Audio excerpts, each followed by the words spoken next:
Good afternoon, everyone. Thank you for joining us for today's Lunch and Learn session, Better Connected to Patient Online Services. If you have any questions as we go along, please enter them in the Q&A box and we will answer as many of them as we can at the end. For any we don't get to or need further clarity on, we will be sharing an FAQ in our follow-up email, which will be out with you early next week.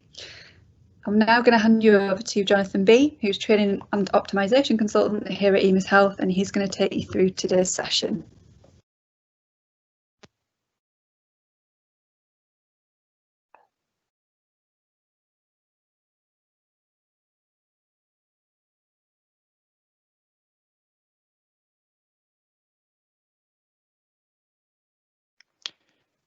Apologies for that.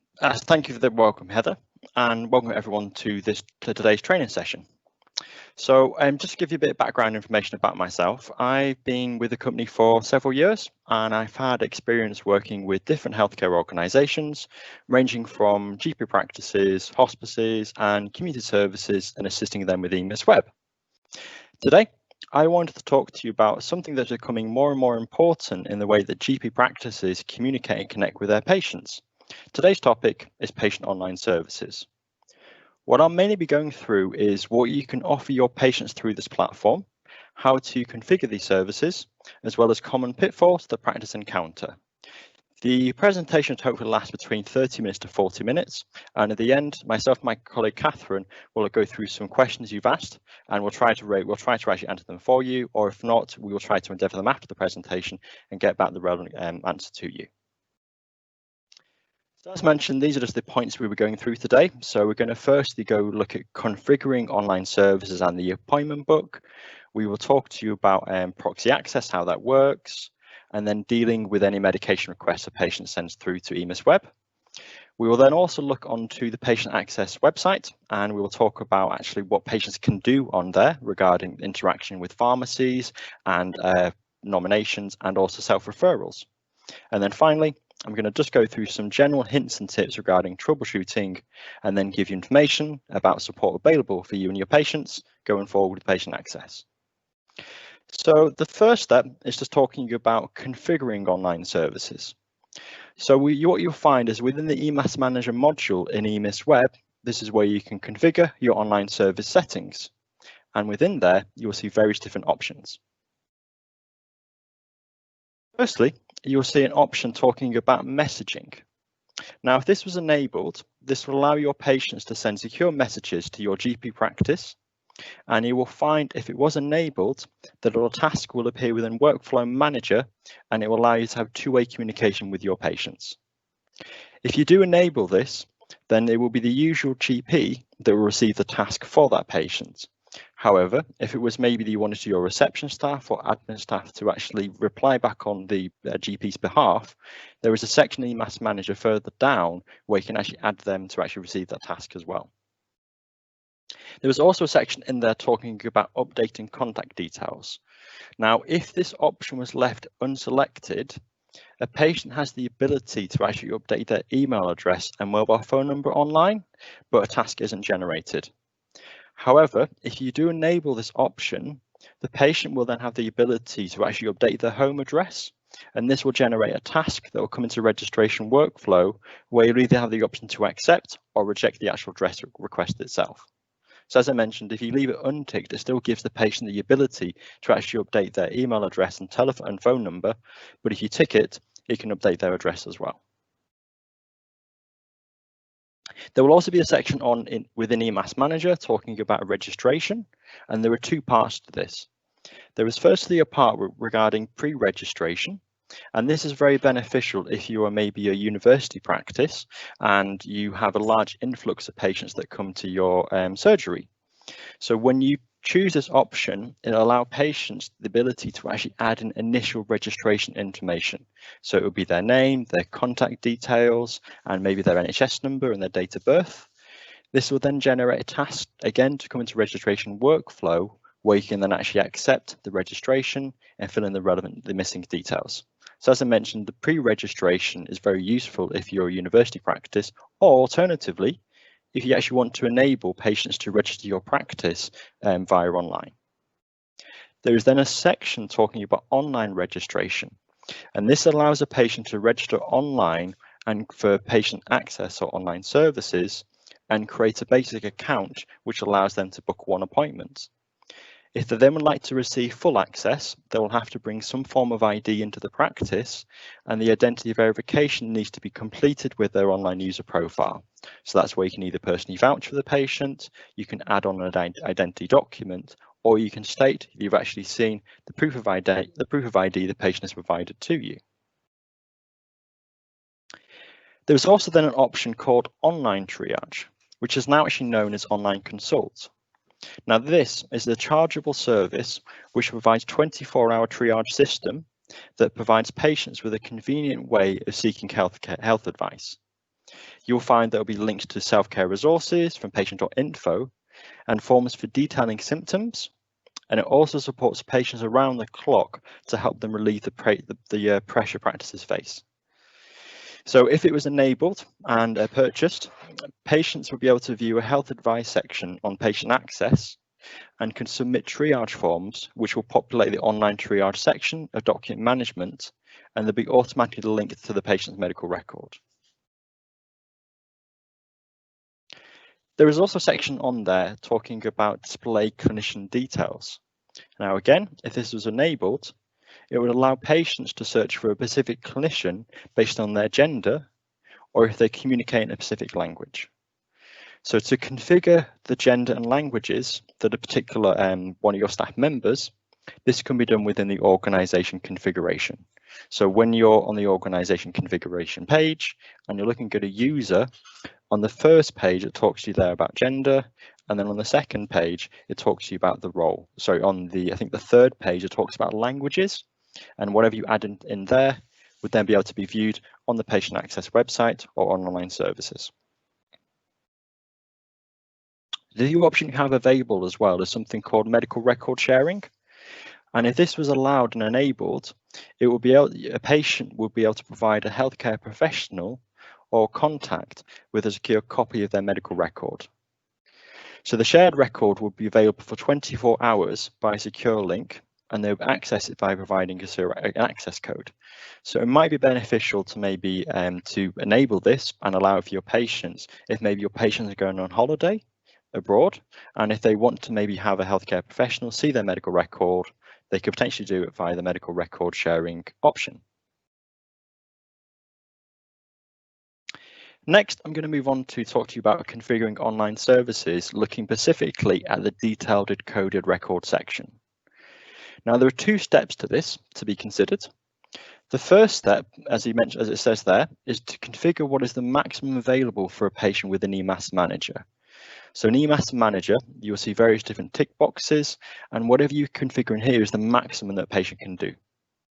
The step two is then you can configure what an individual patient themselves has access to. So when you're adding on an online user, you can decide what exactly they have access to. So EMAS manager is the maximum, and then you can tailor it and make it specific per online user itself. This table then in front of you is a table that you can actually then access on our EMIS Now, which is our training and support website. And it just gives you some self-explanatory messages here as to about if you were to enable something or leave something unticked, what the significance of that is.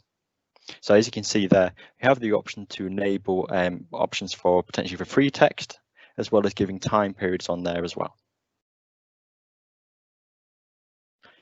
I'm now just going to move on to talk to you about the appointment book and just some hints and tips to consider when configuring the appointment book for online services.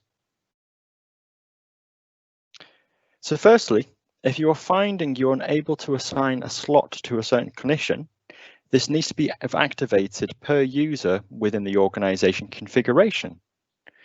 What you will find is that on a user profile, if you navigate to the second page called Role, there's a drop-down box you can configure. So it mentions something like patient-facing services, and you'll have three options. You'll either have none, usual GP, or all patients. Now, I would suggest choosing the option of all patients. What the second option is, where it says usual GP, that means that if only the patients that have that particular clinician as a usual GP can actually book appointments with them. My suggestion is setting them as all patients, And then on the appointment book, when you're configuring it, you can decide what slots are going to be made available for patients to actually access online.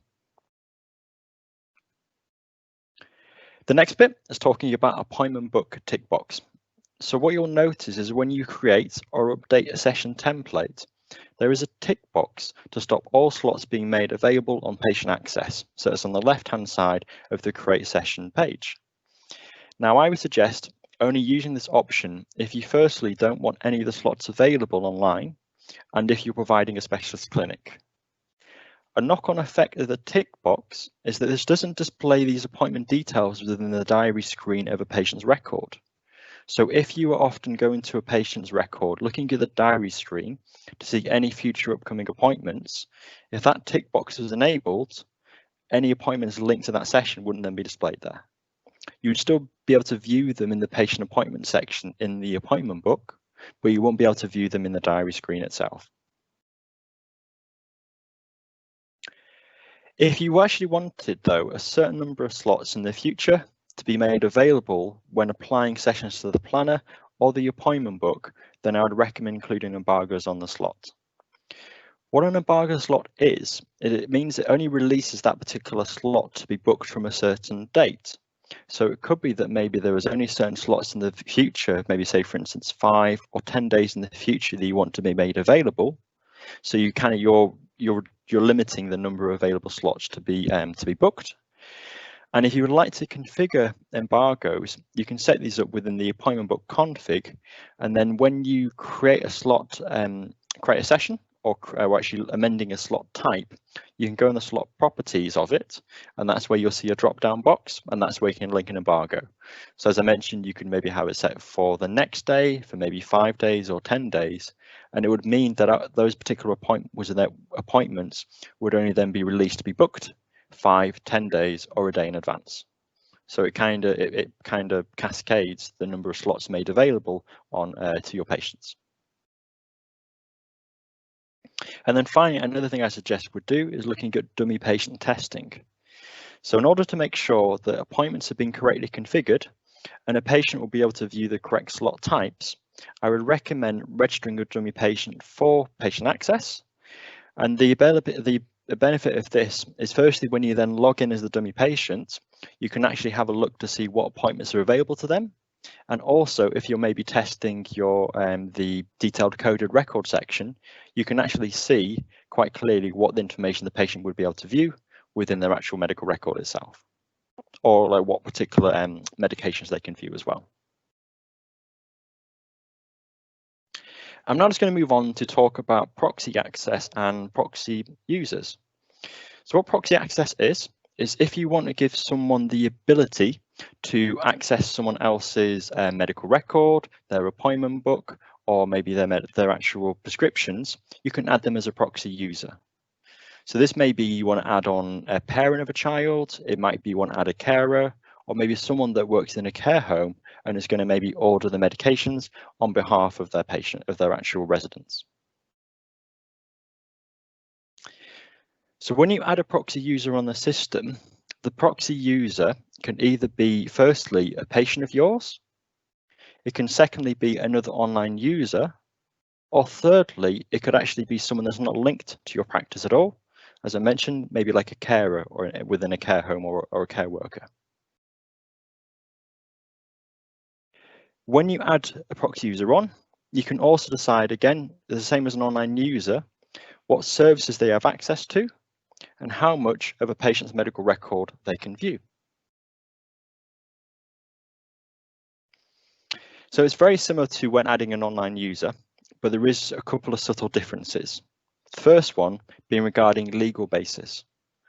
So what you'll find is for each service you are granting access to, the legal basis must be confirmed by selecting Allow Access. You can choose to reject the service at this point or decide later after speaking to the patient. However, if you select Decide Later or any of the items requested, the account will be restricted to only the service you have allowed. If you would like to allow further access at a later date, you can find the online user, you can select the required patient, and then you can modify the relevant details to then allow access.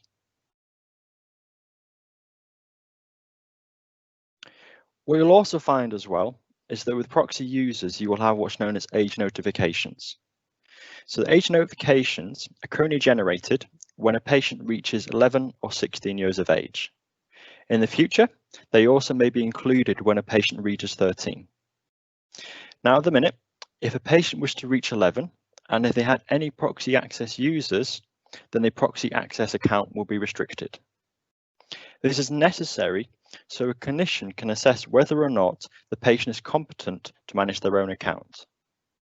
The proxy user will be notified about this proxy access restriction by email 3 months prior to the patient's birthday. At this point, if the patient is deemed competent enough to manage their account, the relevant clinical code can be added in their record and the patient can be provided with a self-associated account. Additionally, the proxy user could be reactivated by adding legal basis in to the online user details again. A notification will also be generated if the patient then reaches 16. So in this instance, a proxy account will be revoked when the patient they care for reaches the age of 16. The proxy user will still be on the system, but they will no longer be linked to the patient. Patients over 16 are deemed competent to manage their own account. And again, the proxy user will be notified of this actual of this restriction and revoking by email 3 months prior to the patient's birthday. In certain circumstances, the proxy user may still need access to the patient's account. And if this is the case, the proxy user with the online user section, the proxy user would need to be added back on again within the online user section of the registration module. A few of the things just regarding proxy access as well. It's firstly just regarding the patient pre-see bar, also the patient pre-see icon that will display on the patient bar. So if you find that a patient has a proxy user linked to their account, on the, as I mentioned, on the patient pre-see bar, there'll be a little icon. So the icon will state proxy. If that proxy icon is actually in green, it means that actually there's a proxy user linked to that account. Also as well, if a patient's medical record contains either Gillick and/or Fraser codes, these won't prevent you from linking a proxy user to a patient who's under 16. However, you will find that warnings will be displayed to you if you attempt to add on a proxy user, or alternatively, add a Gillick or Fraser code to a patient that is under 16 and has a proxy user linked.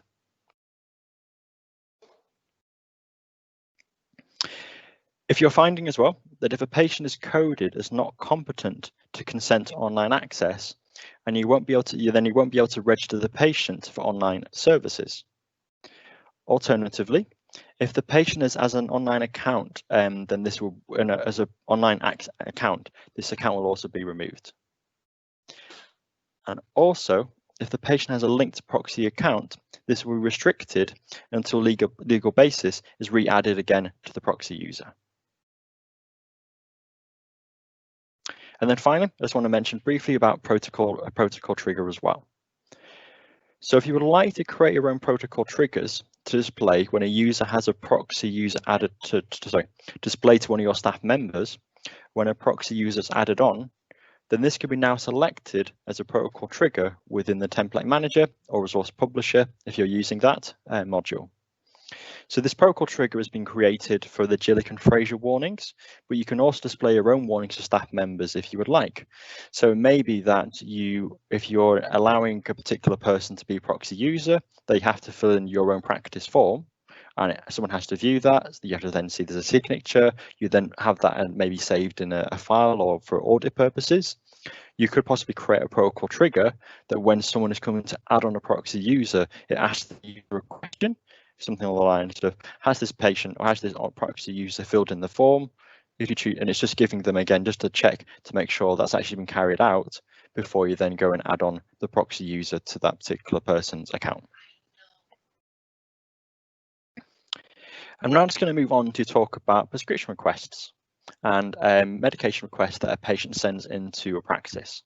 And again, just a couple of hints and tips about a couple of things just to be mindful about with dealing with these prescriptions.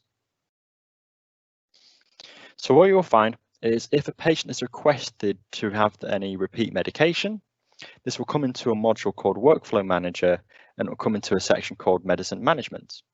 Now, when the request comes in, the actual owner and the person that views that initially for that particular task is the usual GP for the patient. However, if you would maybe like to have your admin staff or reception staff be able to view it, they will need to be added as a global viewer so they can then see all outstanding prescription requests in there.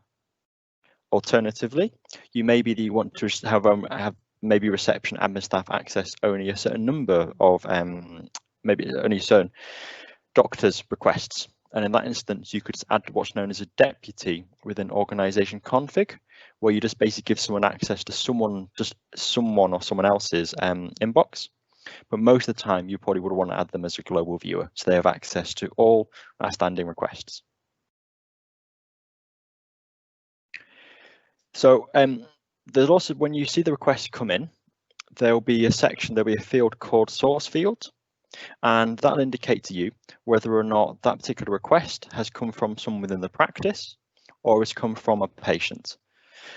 And what you'll notice, if it comes from a patient in the source field, it will state online and also have the patient's name within the request as well.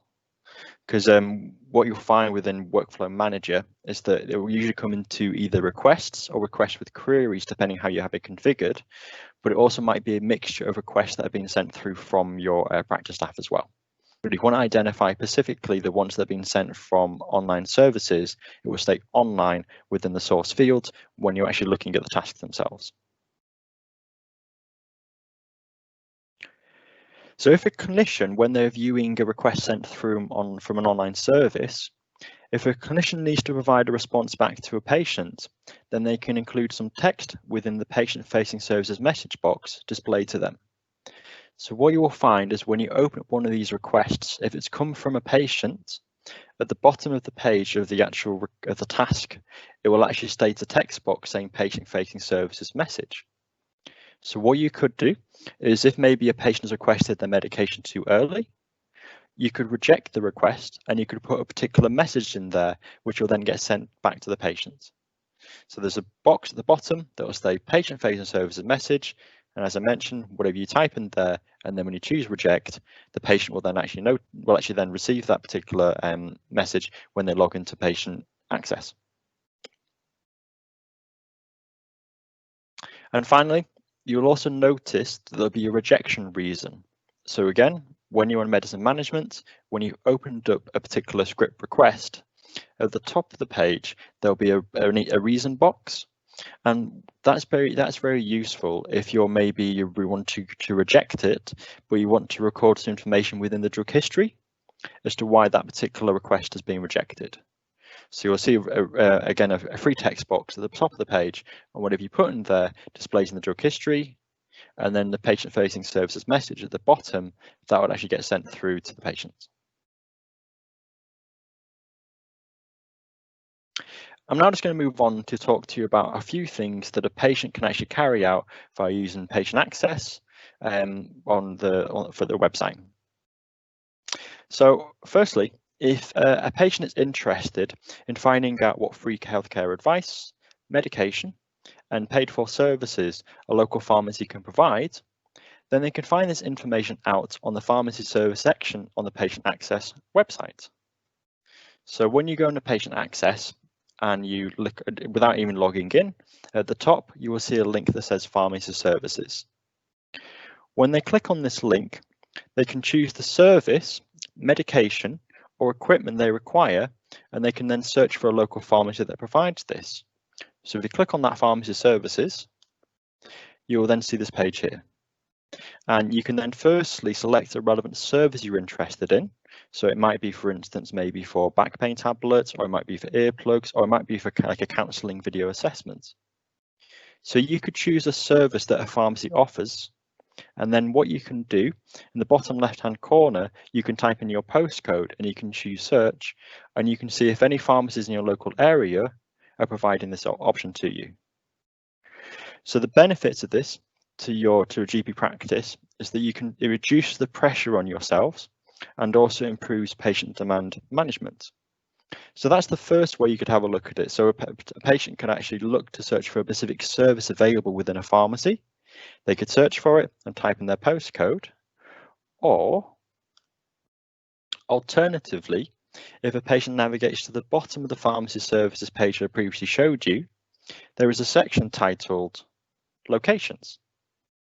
So within here, a patient can actually see pharmacies located in a major city or town, or alternatively, they can search based on a postcode. So what you will find is that after a patient finds a postcode, they can then see a selection of pharmacies, and then when they select one, it will provide the address, the contact number, alongside what services they offer, and the available appointments with that pharmacy. So as you can see here in the step 2 screenshot, I can see a description about that pharmacy, I can see the contact details, I can then see the services this pharmacy offers, and then when I select one, I can then view more information regarding that service, and then I can complete the appointment booking by logging into, or alternatively creating my own patient access account. So this is just very useful if a particular patient, if you maybe say for instance you're very overwhelmed with patient requests, this is an alternative option available to patients that actually they can search pharmacies in their local area that might provide the service that they're interested in instead. I'm now going to move on to talk to you about pharmacy nominations. And what you can find is that within their patient access account, a patient also has the ability to select or change a nominated pharmacy. So regarding pharmacy nominations, when I'm actually training practices, I actually suggest to put the onus on the patient to take responsibility for their nominated pharmacy. So this firstly helps reduce workload on your staff, and it's also, if a patient is away on holiday, that they can change the pharmacy themselves, and they can change it back again when they come from holiday. So in that instance, they could either go to a pharmacy within where they're on holiday, and they could ask that pharmacy to put them as a nominated pharmacy, or alternatively, there is this option available to them as well. They can actually do it via patient access to actually change the nomination instead. So to add or change nominated pharmacy, firstly, they will need to log into their account. Secondly, they will then need to select the nominated pharmacy link at the top of the page, and this will display their current pharmacy where they can change it, or alternatively, they can select nominated pharmacy and it will prompt them to choose a nominated pharmacy. After this, they will then be able to view that selected pharmacy, and it will come in here in the future if they need to make any future changes. So that's just another option available to them, is that patients can actually manage the nominated pharmacy via patient access as well. The last thing I just want to talk to you about is what a patient can do regarding patient access. Is something called NHS self-referral services. So this is again something new, and what can happen is through the patient access, patients can refer themselves to a service. So it might be antenatal care, it might be counselling, sexual health, stop smoking support, and many more by doing it through patient access. So when a patient logs in, they can find out any background information regarding the services offered, as well as register for the service online, or be provided with a phone number for the service instead. So as you can see here on the screenshot, when you log in, there's a section there that says NHS self-referral services, and that's where they can go into to actually search for any counselling, antenatal care, or the different self-referral services available that they can actually apply for.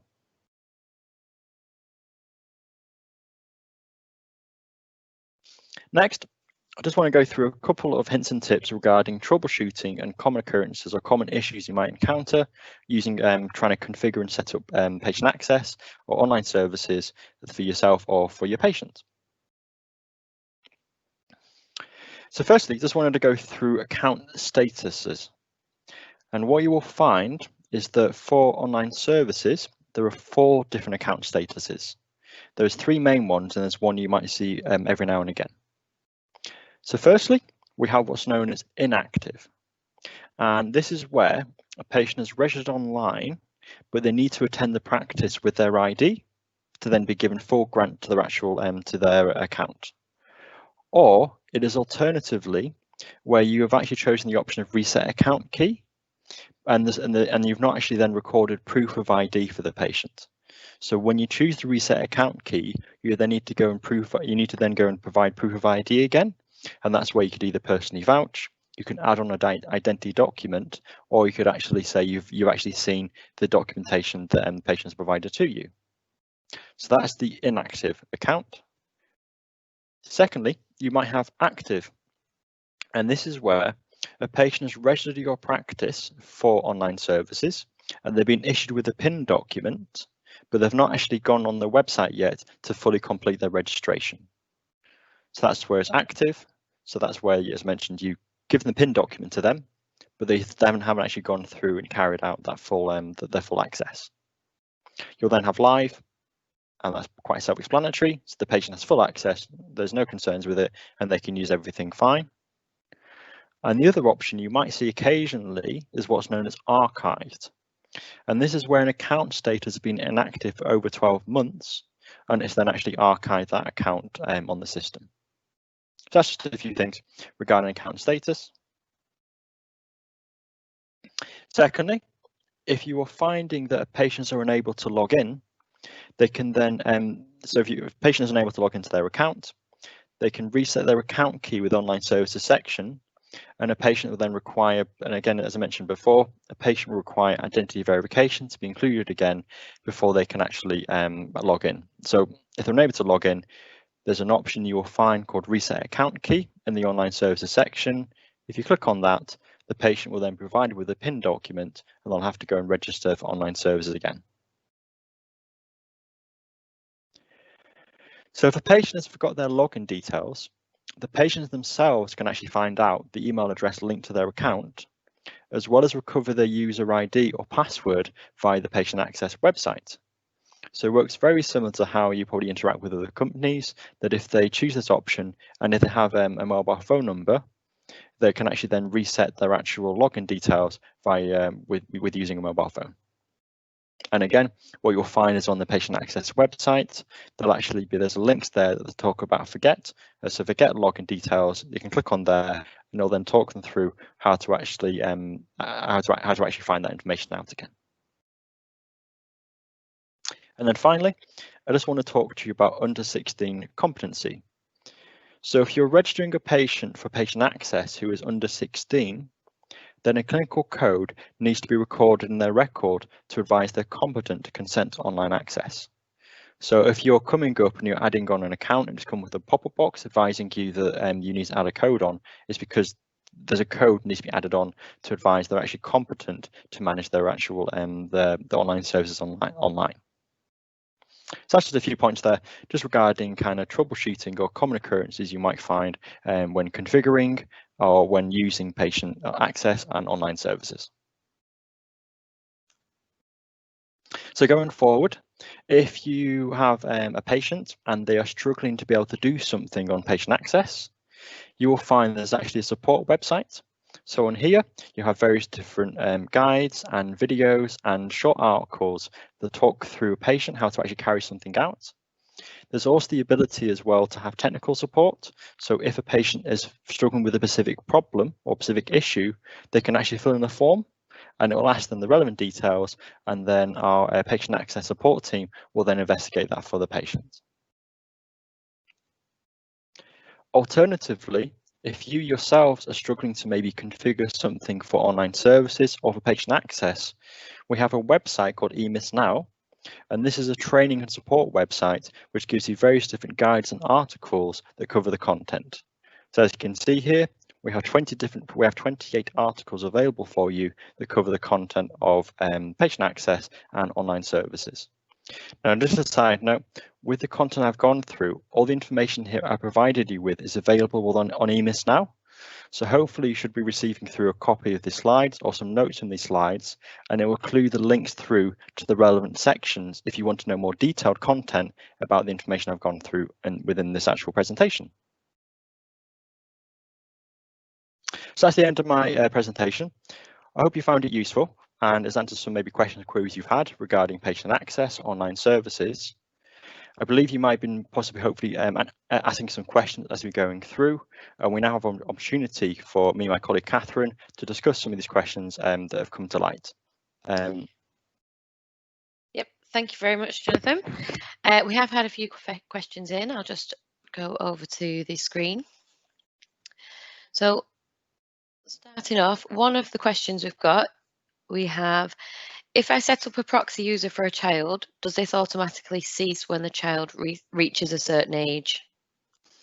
So this is regarding the age 11 and age 16 notifications.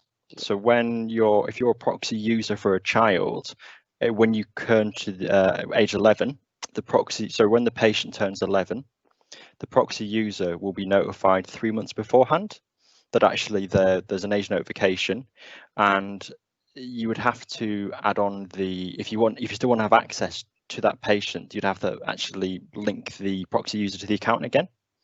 And so that's when they're 11, and then when they're 16, the proxy access account is revoked, and you can still add the proxy user on again. So there is still the ability to do that, but there's just a few steps need to take place for you to actually add on the account. We have some really good useful EMIS Now guides that cover this content in more depth for you, and they'll be able to give you a bit more detail about the flow of it. But it's so you will receive notification via email when the proxy user, when a patient turns 11 or 16, that something needs to be done if you want to still contain or have access to that actual user. Perfect. That patient's record. Thank you. The next question we have, if the patient has full access to their records but wants a proxy to have access, can the proxy be set to just certain parts of the record? The scenario might be, can the patient give permission to a pharmacist to order medication on behalf of a patient without them having access to the full records? So when you add a proxy user on, you can configure what service they have access to. So what you'll notice is that it looks exactly the same as how you would add on a normal online user. So you'll be able to be specific about what service that they have access to. So you could, as you mentioned, just limit it specifically to actually view their medication. So what you'll see is you'll have that particular, choose the relevant services. You'll then have to add a legal basis for the proxy user to then access that particular part of it. So yes, you can restrict to only be able to view or carry out certain transactions or actions for that patient. Brilliant, thank you. So I'm just going to the next one. Oh, it's it. We've answered that one. So the next one was, so am I understanding correctly, when a user has proxy user, they're automatically notified at age 11 and 16, and the practice doesn't have to take any action. So we have just answered that one as well. When embargoing slots, when do these appear on patient access? Is it 12 AM on that day? We use embargo to release appointments at 8 AM and 11. When would these appear on patient access? I'd have to probably take that a bit offline to maybe look at that in more detail, but because I think when you add the embargo on, you can set the specific time it releases at. Because I've not looked at the embargo slots for a little bit, but I think you can configure what time it gets released at. And I would imagine it should then be released on the patient access at that same point as well. But yep. We'll make a note to see if we can endeavour to find out more clarification on that. No problem, thank you. So do we provide documentation that can be shared when patients teach them? When shared with patients to teach them about what is possible. So as on one of the slides I was covering there, we have a patient access support website, and on there's lots of information available to them regarding how to use patient access.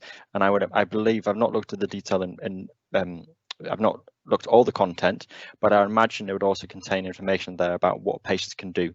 So what they're actually available, so what they can do through patient access. So for instance, they can book appointments, they can order prescriptions, and they can also then view parts of the medical record. So I think that was hopefully what the question was related to. Yeah, Thank you. How many proxy users can you add to a patient? As far as I'm aware, you can add as many proxy users as you require. I don't think there is a limit on that. But again, if I'll find out, we'll try and find out some more information. If it's different, we will let you know. But as far as I'm aware, you can add on as many proxy users as needed for a particular patient's account. Thank you. So we've got another one. Does a patient have to have an online account in their own name to be able to add a proxy user? Or can a parent have a proxy access without the child having an account in their own right? Again, we can probably maybe research this after and dive in this a bit further, but I would like to hazard a guess that they can. So you can add on a proxy user to a patient that doesn't have an online user account already. So for the instance of a child, you would only have a proxy user account. You wouldn't actually have a self-associated account because they wouldn't be deemed competent to manage their actual account. So I think you're correct in saying that you can actually have a proxy user without having a self-associated online user account already. Brilliant, thank you. I'm just seeing if there's any more that we were able to answer here now.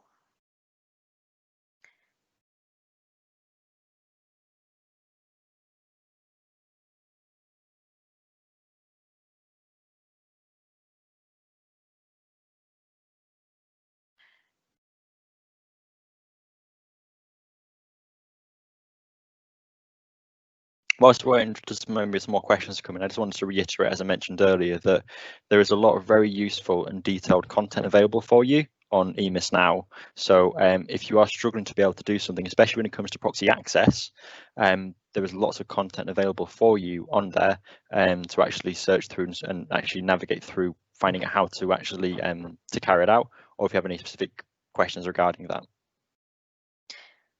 Well, thank you. So for online triage, that's online triage. This is so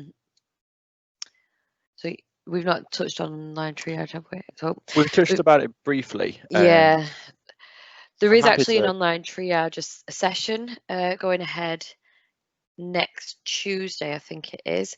So you might be able to find out more information if you sign up to that session. You'd probably be able to get more detail there. But if you're happy to ask this question, I'll see. So we've got for online triage that goes to usual doctor. Where in EMAS Manager do we set this up? So online triage is a chargeable add-on product.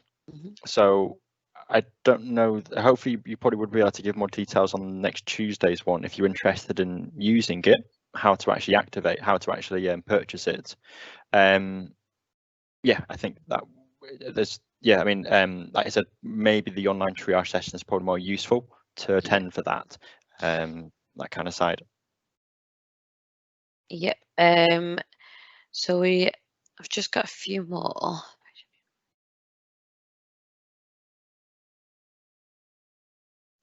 So we've had a few similar questions come in regarding, the proof of ID and personally vouching due to the circumstances with COVID-19 at the moment.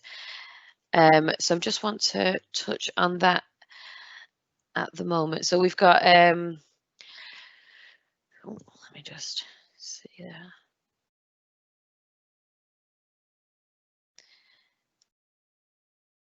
Sorry, I'm trying to get the same ones.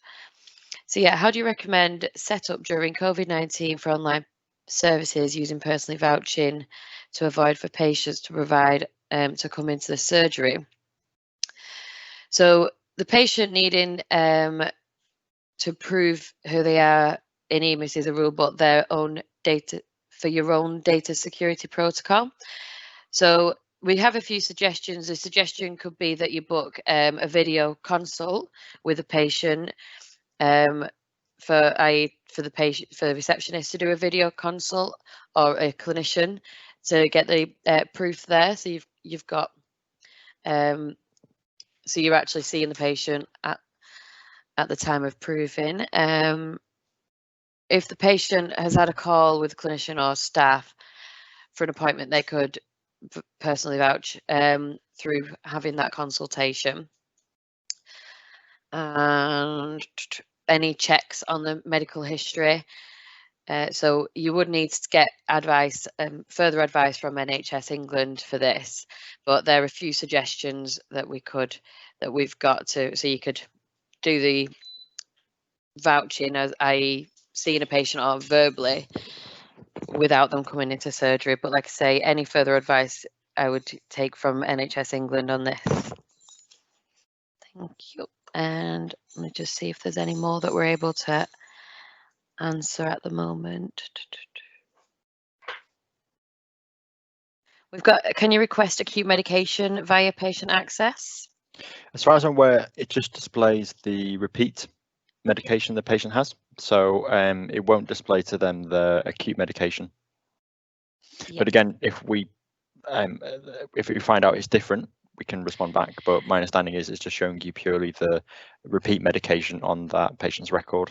Yeah, and just to add on that, any acute medication, if there is any acutes that the patient is re-requesting, it may be a case that that medication needs a review, which is why we don't have the access on patient access to request another acute in case they needs more clinical assessment. So let me see if we've got this one. If you configure messages, how do you config in EMAS Manager so that everyone can see the messages, or a team, not just the usual GP? Do you always have to make people global viewers to use the messages, or can you just create certain teams to view messages? So in EMAS Manager, you can configure the messages and you can add the particular, you can have it either go to the usual GP for the patient, or you can configure which users can receive messages from the patient. Now, when it comes to global viewers, to see the messages, it will depend who that task has gone to in the EMAS, from the EMAS Manager settings. So if you've got a user set up and then another user is not able to see their messages, it may be that the fact that that person needs to be a deputy or a global viewer to the person that's received the messages. And just a side note with that, if you wanted to configure which of the teams actually receive the messages alongside the usual GP, in EMAS Manager, as far as I'm aware, you'll scroll right down to the bottom of the page, and there is where you can actually configure. There's an add button, and that's where you can also configure who's going to receive those. You can add on another user or another team that would also be able to actually, they would receive those messages from patient access. Brilliant, thank you. And I think they're all the questions that we can answer currently at the moment. So if we haven't got to your question on this session right now, we will be getting back to you with all other questions. So it may be that we would message directly back to yourselves, or they can be published as part of further questioning. Thank you.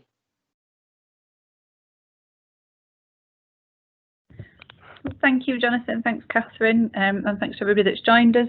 That concludes today's session. As Catherine said, we will be circulating a frequently asked questions document, which will provide answers to any questions we didn't get to. And that will be out early next week, along with the recording of the session and the links that Jonathan mentioned in his presentation, so that you've all got access to where you can find things on EMIS now. Thanks again for joining.